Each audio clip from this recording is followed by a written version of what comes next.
पटना के फुलवारी शरीफ में 48 घंटे में दूसरे मामले में एक और संदिग्ध आतंकी पकड़ा गया है और फुलवारी शरीफ में एक घर पर पटना की एटीएस ने छापेमारी की तो एसडीपीआई से जुड़े तमाम दस्तावेज मिल गए और एक संदिग्ध आतंकी दानिश उर्फ ताहिर पकड़ा गया जो 2023 में सीधे जिहाद की प्लानिंग कर रहा था। इसके लिए गजवाए हिंद नाम से ग्रुप बनाया गया था।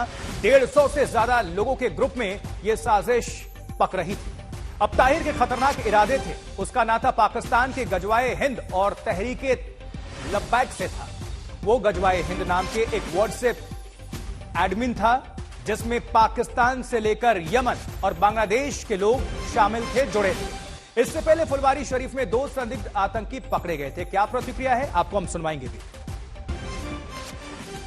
गजवाए हिंद का जो तुमने प्रोफाइल्स बनाया वो कब बनाया और कितने लोग हैं उसमें? ताहिर बताओ, गजवाए हिंद का प्रोफाइल जो तुमने बनाया वो कब बनाया और क्या है उसमें? कुछ कहना चाहोगे आप? कुछ अपना कहना चाहोगे, पक्ष रखना चाहोगे? आप आईडी नीचे रखिए बस थोड़ा। कुछ कहना चाहोगे? कहा चाहोगे? कुछ वायलेंस मतलब फैला। जो गिरफ्तार अभियुक्त है उसका नाम है मरगूब अहमद दानिश, पुकारू नाम ताहिर है, पिता का नाम सैफुद्दीन। ये मुनीर कॉलोनी फुलवारी शरीफ का रहने वाला है।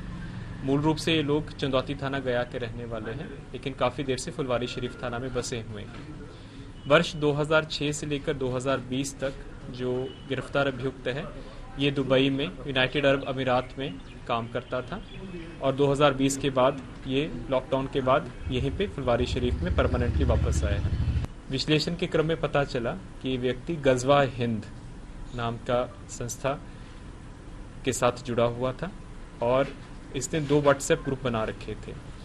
जो सबसे महत्वपूर्ण बात यह है कि जो पहला व्हाट्सएप ग्रुप है जिसके लगभग 181 सदस्य हैं, वो एक पाकिस्तानी नंबर जिसका हैंडलर फैजान है, पाकिस्तानी नंबर के द्वारा उस ग्रुप को क्रिएट किया गया था ऐप्स के माध्यम से।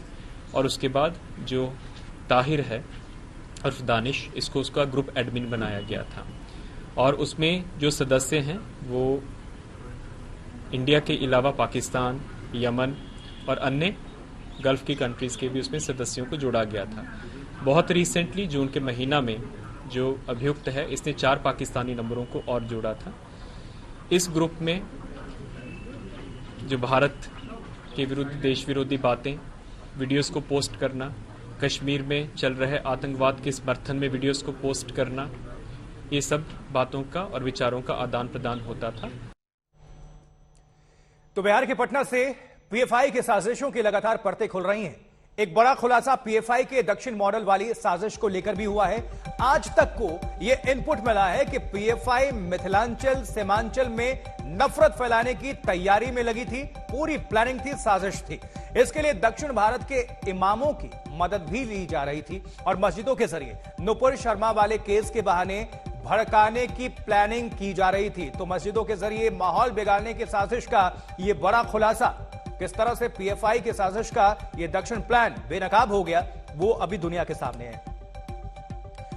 और इस खबर पर ज्यादा जानकारी हासिल करने के लिए सीधा रुख कर लेते हैं बिहार की राजधानी पटना का और पटना से रोहित सिंह हमारे सहयोगी, हमारे संवाददाता जुड़े हुए हैं। रोहित, ये बहुत बड़ा अपने आप में खुलासा है, किस तरह से देश को दिलाने की यह प्लानिंग थी, साजिश थी जो कि नाकाम हो गई, बड़ी उपलब्धि।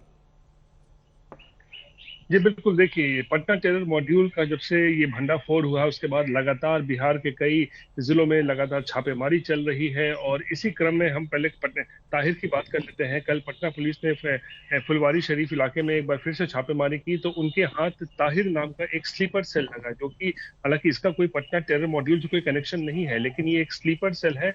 और जब इसके फोन को खंगाला गया तो उसमें गजवाए हिंद, तहरीके लब्बैक जैसे कई व्हाट्सएप ग्रुप बने हुए थे जिसका ये एडमिन भी था, उसमें ये मेंबर भी था और उस ग्रुप में कई पाकिस्तान से जुड़े लोग, बांग्लादेश से जुड़े लोग, यमन से जुड़े लोग जो है उसमें उसके मेंबर थे और उसमें ऐसी ऐसी भड़काऊ बातें जो है उस ग्रुप में हुआ करती थी। तो पुलिस के हाथ कह सकते हैं अब तक इस पूरे प्रकरण में, इस पूरे मामले में कुल कितने लोगों की गिरफ्तारी हुई है? क्योंकि कल सब्जी बाग इलाके से भी कुछ लोग पकड़े गए थे, फुलवारी शरीफ में भी छापेमारी हुई थी एटीएस की तरफ से, आज भी हुई है और 2 दिन पहले भी हुई है। तो कुल अगर हम आरोपियों की बात कर लें तो उनकी कितनी संख्या है, कितने लोग गिरफ्तार हुए या हिरासत में लिए गए? देखिए आशुतोष, अगर हम सिर्फ केवल पटना टेरर मॉड्यूल की बात करें जिसका भंडाफोड़ हुआ है, उसमें 26 लोगों की जो है पुलिस को जो है तलाश थी, जिसमें से 5 लोग जो है गिरफ्तार किए जा चुके हैं। अभी भी 21 लोग जो हैं वो अभी फरार हैं। इनके लिए मुजफ्फरपुर, मोतिहारी, दरभंगा, मधुबनी, इन सब जिलों में लगातार जो है छापेमारी चल रही है, जहां से ये लोग जो है आते हैं। और ताहिर जो है ये एक अलग मामला है, अलग से इसको एक स्लीपर सेल है जिसे कल गिरफ्तार किया है। लेकिन अभी भी तकरीबन 21 सस्पेक्टेड जो है आतंकवादी जो है वो अभी भी पुलिस के गिरफ्त से बाहर है, जो कि एक पटना टेरर मॉड्यूल का हिस्सा थे और जिनके निशाने पर प्रधानमंत्री नरेंद्र मोदी का वो 12 जुलाई का दौरा था। नहीं, कनेक्शन तो वही सामने निकल कर आ रही है ना, एसडीपीआई और पीएफआई का कनेक्शन। बहुत सारे जो इसमें से सामग्रियां भी बरामद हुई हैं जो कि अवैध हैं, और उस पर जो प्रतिबंधित संगठन है उससे जुड़ी हुई झंडे, कुछ और पंपलेट्स, सारी कुछ चीजें मिली हैं। और उम्मीद की जा रही है कि बहुत सारे लोगों की अभी गिरफ्तारी होनी है, क्योंकि कड़ियों को खंगाला जा रहा है। जांच एजेंसियों की पैनी नजर है। रोहित जी बिल्कुल आशुतोष, जैसा कि आप भी बता रहे हैं कि पीएफआई और एसडीपीआई जो है उससे सत्तार जो है वो इस पूरे पटना टेरर मॉड्यूल के जुड़ चुके हैं। ये जो बात सामने आई है, मोहम्मद जलालुद्दीन गिरफ्तारी हुआ है, असद परवेज की गिरफ्तारी हुई, उससे बाद बिल्कुल साफ है कि ये सारा का सारा मॉड्यूल जो है वो पीएफआई और एसडीपीआई से जुड़ा हुआ है। और इसी में जो है 26 लोगों की तलाश पुलिस को थी, लेकिन अब तक सिर्फ 5 लोग जो है गिरफ्तार किए गए हैं और 20-21 लोगों की और अभी भी तलाश की जा रही है। और कई जगहों पर जो है वो छापेमारी भी चल रही है। और कल इसी क्रम में सब्जी बाग इलाके में भी जो है पूरे दौर में, इस पूरे घटनाक्रम में मास्टरमाइंड किसको माना जा रहा है? वो मास्टरमाइंड कहां है जो पीछे से प्लानिंग, जो कोई ना कोई तो प्लानर रहा होगा, उसमें किसकी भूमिका सामने आ रही है? मुख्य साजिशकर्ता कौन बताया जा रहा है?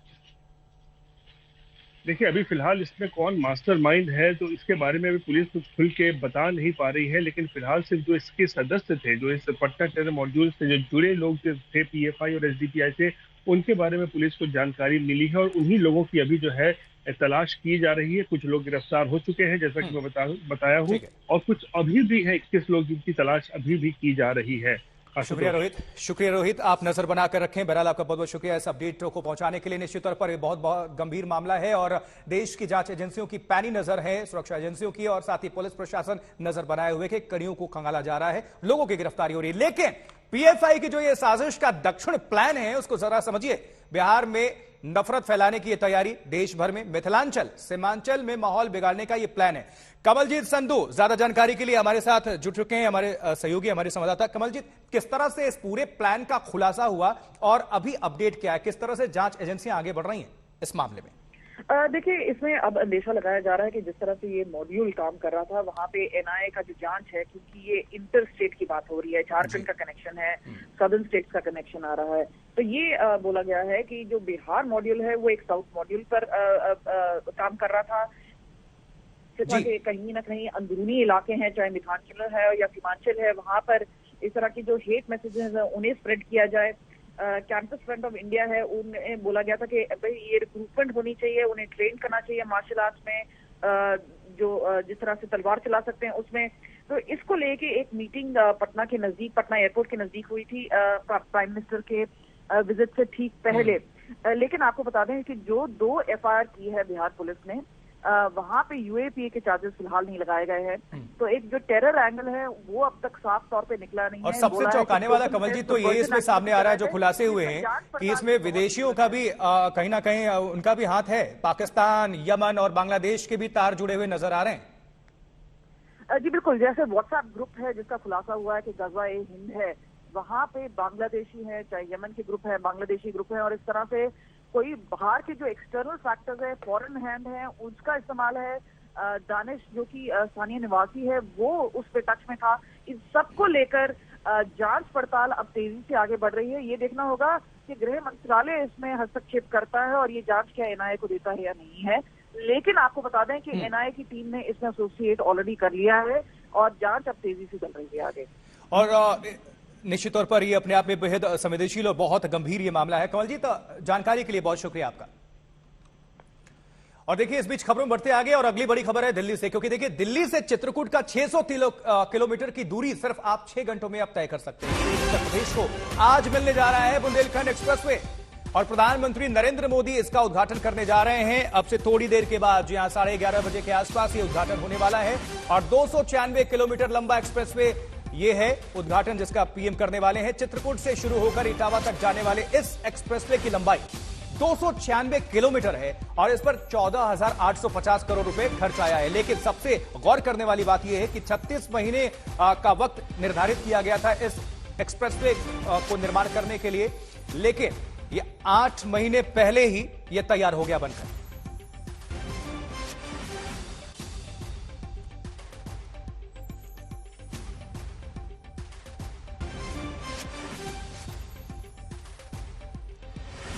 प्रधानमंत्री नरेंद्र मोदी करने वाले एक्सप्रेसवे का उद्घाटन, लेकिन खासियत क्या है ये जानना बेहद जरूरी है। आइए आपको समझाने की कोशिश करते हैं कि इसकी खासियत क्या है। नजर डालिए ग्राफिक्स के माध्यम से आपको हम बता रहे हैं। बुंदेलखंड एक्सप्रेसवे का रूट क्या होगा, जरा नजर डालिए। देखिए, चित्रकूट, बांदा, हमीरपुर, महोबा, जालौन, औरैया और इटावा, यहां से होकर ये एक्सप्रेसवे गुजरेगा। यहां के लोगों को इससे काफी फायदा होने जा रहा है। उत्तर प्रदेश की कनेक्टिविटी इससे काफी बढ़ जाएगी और निश्चित तौर पर 75 साल का जो इंतजार था वो लोगों के लिए अब खत्म हो गया है और ये एक्सप्रेसवे वहां के लिए एक रोड मैप तैयार करेगा। किस तरह से 28 महीने में बनकर यह तैयार हो गया है। 36 महीने टारगेट रखा गया था, 8 महीने वक्त से पहले यह बनकर तैयार हो गया और इससे काफी खर्च भी कम हो गया। 12.72% कम खर्च में, कम लागत में यह बनकर तैयार हो गया। यानी कि 296 किलोमीटर लंबा और 4 लेन सड़क है, जिसको बाद में अगर आप चाहें तो 6 लेन भी करने की योजना है, तैयारी है। तो यह भी एक अपने आप में कह सकते हैं कि विकास को गति देने वाला यह एक्सप्रेसवे है। बुंदेलखंड एक्सप्रेसवे की यह खासियत है, बड़ी बड़ी बातें। लेकिन और कुछ अगर आपको हम बता दें थोड़ा एडिशनल, तो ये काफी जगहों से होकर गुजर रहा है और अपने आप में ये काफी महत्वपूर्ण हो जाता है, क्योंकि ये देखिए 4 लेन पेट्रोल पंप होगा। इसमें एम्बुलेंस 24 घंटे आपको मुहैया होगा किसी भी आपातकालीन स्थिति से निपटने के लिए। और जो रोड मैप तैयार किया गया है वो चित्रकूट, बांदा, हमीरपुर और ये अब 4 तस्वीरों को आप देखिए, इससे समझिए कितना महत्वपूर्ण है। रेत पर बुंदेलखंड की यह संस्कृति भी, बुंदेलखंड एक्सप्रेसवे की सौगात। और सीधा इस वक्त हम रुक कर लेते हैं जहां पर प्रधानमंत्री नरेंद्र मोदी उद्घाटन करने पहुंचने वाले हैं। वहीं पर हमारे सहयोगी आज तक संवाददाता समर्थ श्रीवास्तव जुड़ चुके हैं। समर्थ, क्या तैयारियां अभी आप देख पा रहे हैं, क्योंकि 75 साल का लंबा इंतजार था इस इलाके को कि जब एक्सप्रेसवे मिल जाए और आखिरकार वो अब घड़ी आ गई। यहां के लोगों को काफी फायदा होने जा रहा है, विकास की गति मिलने वाली है। आशुतोष, उत्तर प्रदेश की बंजर भूमि कहे जाने वाले बुंदेलखंड में अब दिक्कतों के बादल छटने वाले हैं, क्योंकि ये एक्सप्रेसवे न केवल रास्तों को कम करेगा, जो वक्त का दरमियान है उसको कम करेगा, बल्कि कहीं ना कहीं विकास की रफ्तार को पर बुंदेलखंड वासियों को सवार करके ये आगे ले जाने वाला है। मेरी मौजूदगी आशुतोष इस वक्त उस जगह पर है जहां पर प्रधानमंत्री का आगमन होने वाला है, जालौन में। और मैं तस्वीरों के जरिए आपको समझाऊंगा कि प्रधानमंत्री के आगमन को लेकर किस तरह की तैयारियां यहां से की गई हैं। आप अगर तस्वीरें देखेंगे तो मेरे पीछे आपको स्टेज नजर आएगा जिसको भव्यता से सजाया गया है। इसमें प्रधानमंत्री और योगी आदित्यनाथ सीएम जो है उनकी तस्वीर को लगाया गया है। पूरा जो स्टेज का थीम है उसको कहीं ना कहीं राष्ट्र ध्वज का थीम दिया गया है, जिसमें आपको ट्राई कलर्स नजर आएंगे, तीनों ही रंग नजर आएंगे राष्ट्रीय ध्वज के। इसके अलावा क्योंकि बुंदेलखंड की बात है तो बुंदेल के जो वीर रहे हैं, चाहे वो आल्हा उदल हो, चाहे वो रानी लक्ष्मीबाई हो, उनके जो गीत हैं उनका वर्णन भी यहाँ पर हो रहा है, उनका बखान हो रहा है, उनकी वीरता का बखान हो रहा है। तो प्रधानमंत्री के आगमन को लेकर यहाँ तैयारियां पुरजोर हैं। और जिस पंडाल में वहां के लोग क्या कह रहे हैं, उनकी प्रतिक्रिया किस तरह से सामने निकल कर आ रही है। निश्चित तौर पर यहाँ इस इलाके के लिए एक उपलब्धि होगी, क्योंकि बहुत लंबे वक्त से इंतजार था वहां के लोगों को। तो क्या कुछ किस तरह से खुश हैं वो? आशुतोष, यहाँ पर लोगों की खुशी ये है कि पहले जब एक्सप्रेसवे बनते थे तो एक्सप्रेसवे तो बन जाते थे, पर जो किनारे का सर्विस लेन होती है वो कई बार बनने में या तो नहीं बनती थी या बनने में काफी साल लग जाते थे। पर ये एक्सप्रेसवे जब बना है तो उसके साथ ही साथ किनारे पे आप मान कर चलिए एक लेंथ दिया गया, एरिया दिया गया है जहां पर सर्विस लेन बनाई गई है। और लोगों की खुशी यही है कि भले ही एक्सप्रेसवे बन गया हो, गांव वालों के आवागमन में दिक्कत नहीं होगी। फसल होती है, गेहूं होता है, उसको इधर उधर ले जाना होता है, उसके लिए सर्विस लेन की जरूरत होती है और वो वहां बनी है, इसलिए गांव वालों को बहुत सहूलियत है। यही नहीं, जिन गांव वालों के खेत उस एरियाज में आए हैं जहां पर एक्सप्रेसवे बना है, उनको रीइंबर्समेंट यानी कि वो पैसा भी दिया गया है जो उनकी खेती किसानी का फसल का था वहां पर जहां पर एक्सप्रेसवे बना है। तो खुशी पूरे बुंदेलखंड में है।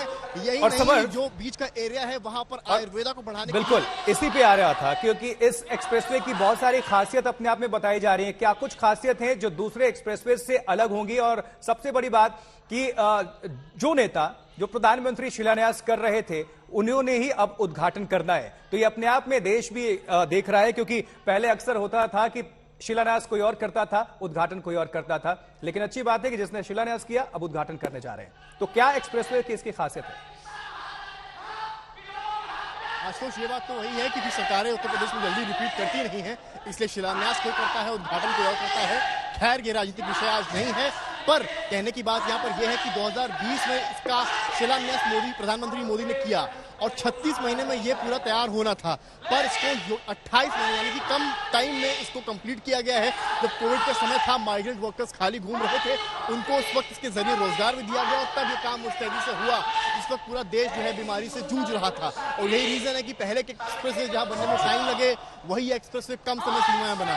इसकी लागत 14,500 करोड़ के ऊपर जरूर है, पर इसमें लगभग 11 करोड़ की बचत भी पूरे यूपीडा डिपार्टमेंट ने करी है, जिसको टोल वगैरह में आगे यूज करा जाएगा। जी आशुतोष, बहुत शुक्रिया इस पूरी खबर पर अपडेट हम तक और दर्शकों तक साझा करने के लिए। आप नजर बनाकर रखें। आगे बढ़ते हैं खबरों में। बात श्रीलंका की करते हैं, क्योंकि श्रीलंका में राष्ट्रपति चुनाव के लिए आज से संसद की कार्रवाई शुरू हो रही है और अपने आप में श्रीलंका वासियों के लिए बड़ा दिन है, क्योंकि राजपक्षे ने इस्तीफा दे दिया और फाइनली प्रदर्शनकारी काफी खुश हैं। श्रीलंका में आज से संसद की कार्रवाई शुरू हो रही है और किस तरह से नाच गाकर वहां की जनता ने खुशियों का इजहार किया, ये तस्वीरें बयां करने के लिए काफी।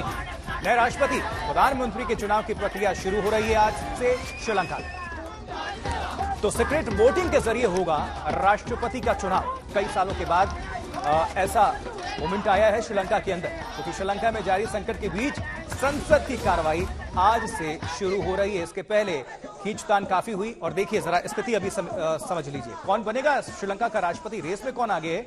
रानिल विक्रमसिंघे 5 बार पीएम रहने का इनके पास अनुभव है।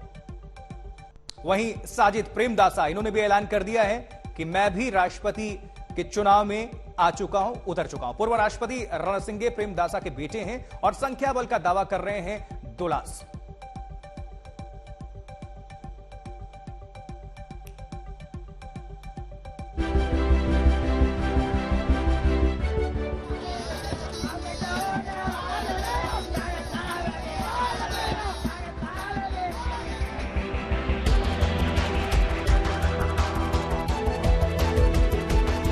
90 दिनों के बाद आज श्रीलंका के लोगों के चेहरों पर खुशी दिखी है।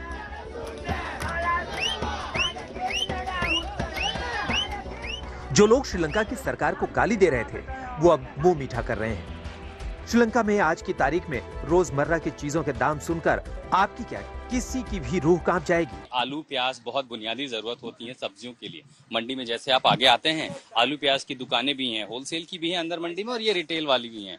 तो यहाँ पर 1 किलो आलू के लिए ये आपको इतने रुपए देने पड़ेंगे। जी हाँ, 220 रुपए किलो आलू बिक रहा है। अभी तो आपने आलू और प्याज की कीमत सुनी है। इन सब्जियों को जिस तेल में पकाया जाएगा, जरा उसके दाम भी तो सुन लीजिए। श्रीलंका के आम घरों में तेल की जरूरत तो पड़ती ही होगी, और जब आप तेल खरीदने बाजार में आते हैं तो जरा कलेजा थाम के आएं, क्योंकि यहाँ पर ये डरावनी स्थिति है। 1 लीटर इस तेल की बोतल की कीमत 1000 रुपए है, और अगर आप आधा लीटर तेल लेते हैं तो उसके लिए 650 रुपए चुकाने पड़ेंगे। ये दाम बता रहे हैं कि किस तरह श्रीलंका की अर्थव्यवस्था का तेल निकल गया है। ये हाल तब है जब नारियल का उत्पादन श्रीलंका में ही होता है। जब 20 रुपए वाला नारियल 100 रुपए तक बिक रहा हो, तो जनता का तेल निकलना तय समझिए। जिन दाम को सुनकर आपको हैरानी और घबराहट हो रही है, श्रीलंका के लोग अपने परिवार को चलाने के लिए इन दामों पर खरीदारी कर रहे हैं। इसके अलावा अब पेट्रोल डीजल की कमी की वजह से हाहाकार मचा है। देश के सभी पेट्रोल पंपों पर वाहनों की लंबी लंबी लाइनें लगी हैं, लेकिन डीजल उपलब्ध नहीं है, जिसकी वजह से ट्रांसपोर्टेशन ठप है और उद्योग धंधे बंद पड़े हैं। भले ही राष्ट्रपति गोटाबाया राजपक्षे और उनकी सरकार से लोगों को मुक्ति मिल चुकी है और नई सरकार बनने की तैयारियां चल रही हैं, लेकिन नई सरकार के पास जादू की कोई छड़ी नहीं है जिसे घुमाते ही श्रीलंका की किस्मत बदल जाएगी। आज श्रीलंका जिस आर्थिक तूफान में फंस चुका है, उससे बचकर निकल पाना बहुत मुश्किल है। जिस तरह श्रीलंका की जनता ने पूरी हिम्मत के साथ 3 महीने तक संघर्ष किया, वो जनता अब महंगाई से लड़ने की ताकत जुटा पाएगी, अब ये देखना होगा। आशुतोष मिश्रा, कोलंबो, आज तक। बाढ़ और बारिश की चपेट में आधा हिंदुस्तान है, लेकिन सैलाब में हमारे संकट मोचक उतर चुके हैं। महाराष्ट्र, गुजरात समेत देश के कई राज्य इन दिनों बाढ़ बारिश के संकट से जूझ रहे हैं और कई इलाकों में हालात बेहद ही गंभीर है। आइए जरा 8 तस्वीरों के माध्यम से समझिए किस तरह की स्थिति है। देखिए, जोधपुर राजस्थान की पहली तस्वीर, उत्तरकाशी की दूसरी तस्वीर, सीहोर मध्य प्रदेश की तीसरी तस्वीर, नवसारी गुजरात की चौथी तस्वीर, चंद्रपुर महाराष्ट्र की 5वीं तस्वीर, पिथौरागढ़ उत्तराखंड की 6ठी, उज्जैन मध्य प्रदेश 7वीं और तेलंगाना की 8वीं तस्वीर। हर जगह कहानी एक, तस्वीर एक, बाढ़ और बारिश से हाहाकार, लोग काफी परेशान।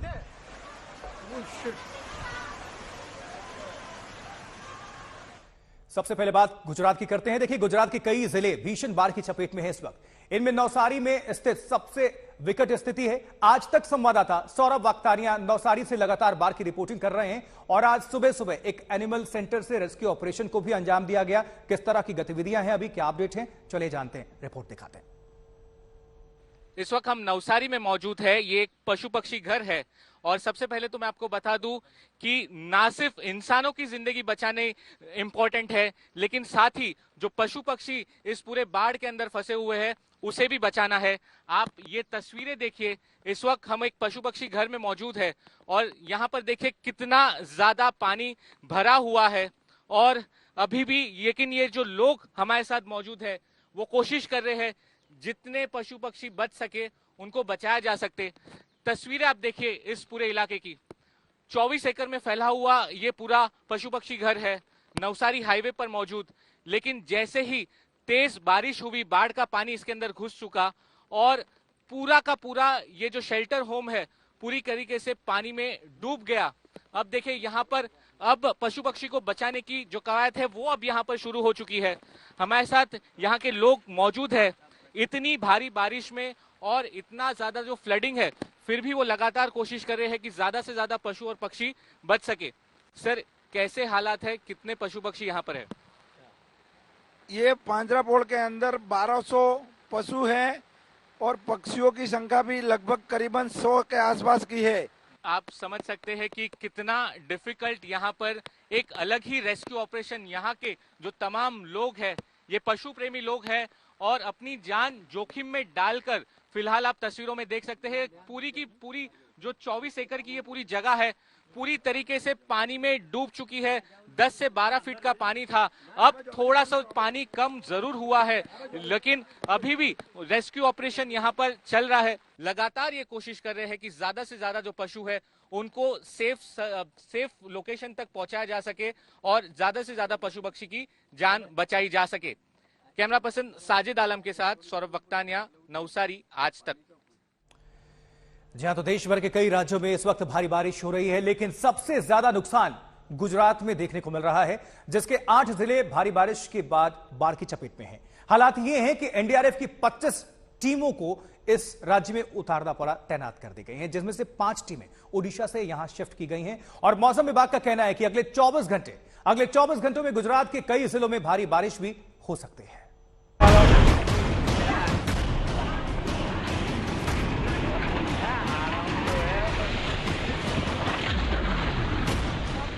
ये गुजरात का वडोदरा है, जहां राष्ट्रीय राजमार्ग की दीवार बारिश झेल नहीं पाई और गिर गई।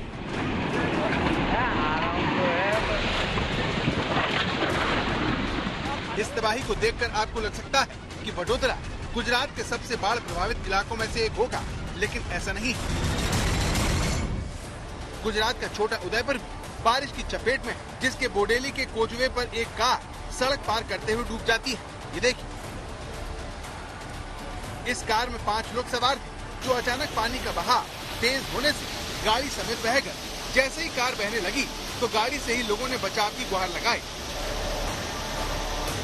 इनकी खुशकिस्मती थी कि इनकी पुकार को स्थानीय लोगों ने सुन लिया और वो समय रहते बचाने के लिए आगे आ गए।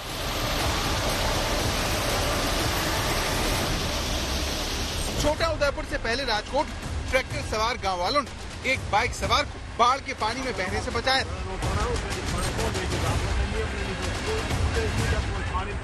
गुजरात के 5 जिलों में बारिश कहर बनकर टूट रही है, इसीलिए नवसारी, डांग, भावनगर, अमरेली, गिर सोमनाथ और जूनागढ़ में रेड अलर्ट जारी कर दिया गया है, जबकि द्वारका, पोरबंदर, सूरत, तापी, वलसाड़ के लिए ऑरेंज अलर्ट जारी किया गया है।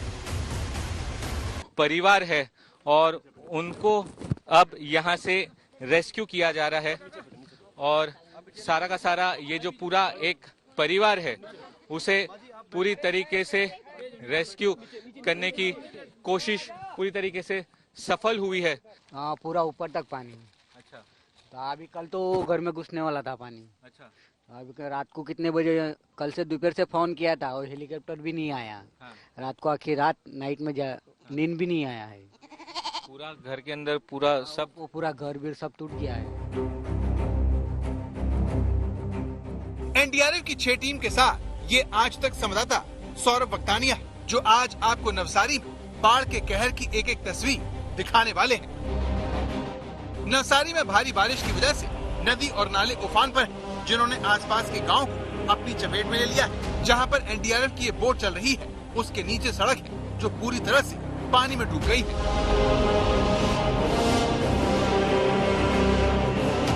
देखिए पीछे की तरफ देखिए पूरी तरीके से झाड़ यहाँ पर है, तो हमें नीचे रहने की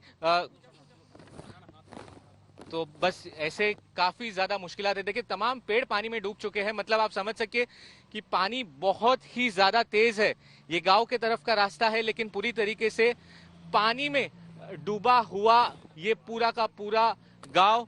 आप देखिए लाइव रेस्क्यू ऑपरेशन इस वक्त आप तस्वीरों में देख पा रहे हैं कि कितना ज्यादा पानी लगातार 4 से 5 दिनों से इस नवसारी इलाके में किस तरीके से पानी भरा हुआ है।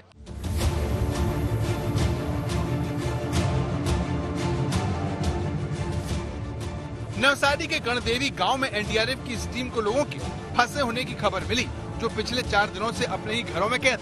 बच्चे और बुजुर्ग कई दिनों से पानी और खाने पीने की कमी के बीच जिंदगी की जंग लड़ने को मजबूर है। ऐसे में एनडीआरएफ की टीम जब यहाँ पहुँची तो लोगों की खुशी का ठिकाना नहीं रहा।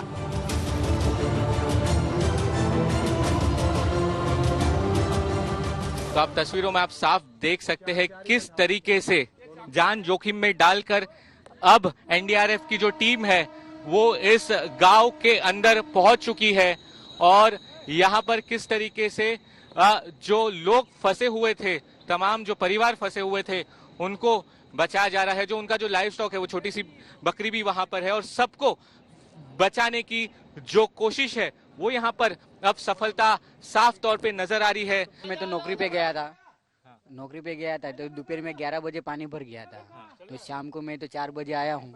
4 बजे आया तो इतने पानी में तो मैं फिर आया हूँ। रात को तो फिर ज्यादा बढ़ गया। फिर उस दिन से तो पानी एक दिन कम हुआ, उसके बाद में तो रेगुलर कंटिन्यू चालू है। एनडीआरएफ की टीम ने बारी बारी से यहाँ लोगों को बचाया, जिसमें उनके मवेशी भी शामिल हैं।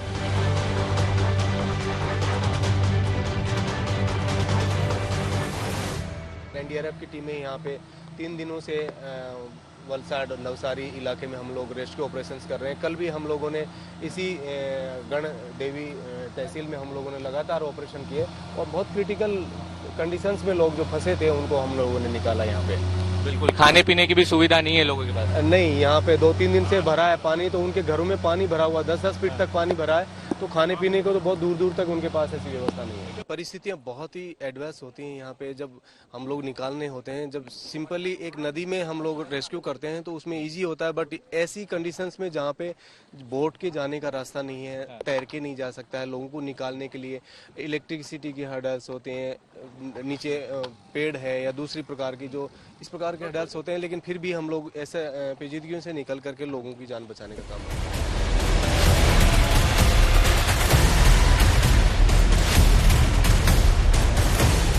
नवसारी में भारी बारिश से डूबने वाले गांव की संख्या बढ़ती जा रही है, जिसमें रहने वाले लोग एनडीआरएफ और स्थानीय रेस्क्यू टीम के भरोसे हैं। स्थानीय प्रशासन बाढ़ प्रभावित लोगों को बचाने के लिए एनडीआरएफ से गुहार लगाता है, जो समय रहते लोगों को बचा लेती है।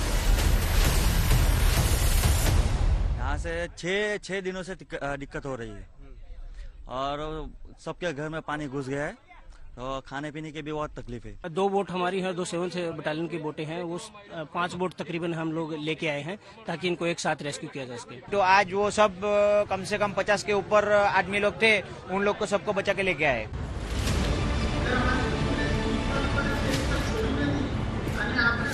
राज्य सरकार भी लगातार नवसारी और वलसाड की स्थिति पर नजर बनाए हुए है। राज्य के मुख्यमंत्री भूपेंद्र पटेल गुरुवार को स्टेट इमरजेंसी ऑपरेशन सेंटर पर प्रशासन की तैयारियों का जायजा लेते दिखे। इसके बाद उन्होंने अहमदाबाद में रहकर बाढ़ को लेकर अफसरों से रिपोर्ट ली। राज्य सरकार की चिंता यह है कि आने वाले दिनों में बारिश रुकने की संभावना नहीं है। राज्य के बाढ़ प्रभावित इलाकों में मौसम विभाग भारी बारिश की आशंका जता रहा है।